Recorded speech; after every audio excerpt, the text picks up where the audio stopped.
Hi friends, ఎలాంటి సాసులు వాడకుండా ఇంట్లోనే ఈజీగా చేసుకునే వెజ్ మంచూరియా ఇప్పుడు చూద్దాం. ముందుగా ఒక క్యాబేజీ తీసుకొని దాన్ని సన్నగా తురుముకోవాలి. అందులో కారం, ధనియాల పొడి, పసుపు, గరం మసాలా, ఉప్పు, కార్న్ఫ్లోర్, కొంచెం మైదా వేసుకొని ఒక బౌల్లో చేసుకోవాలి.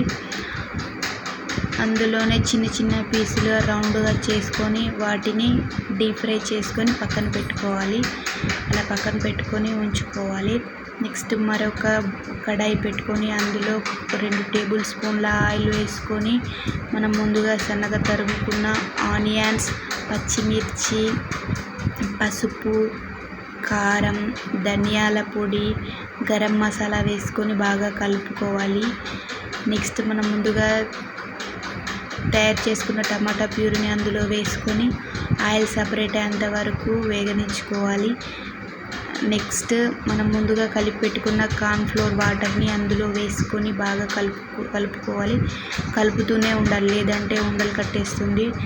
మనం ముందుగా తయారు చేసుకున్న మంచూరియన్ బాల్స్ అందులో వేసుకొని 2 నిమిషాలు కంటిన్యూస్గా కలుపుతూనే ఉంటే దగ్గర అయిపోతుంది. నెక్స్ట్ కొత్తిమీర వేసుకొని గార్నిష్ చేసుకుంటే ఎంతో రుచిగా ఉండే మా వెజ్ మంచూరియా రెడీ. ప్లీజ్ నా ఛానల్ని సబ్స్క్రైబ్ చేయండి, లైక్ చేయండి, షేర్ చేయండి. Bye bye.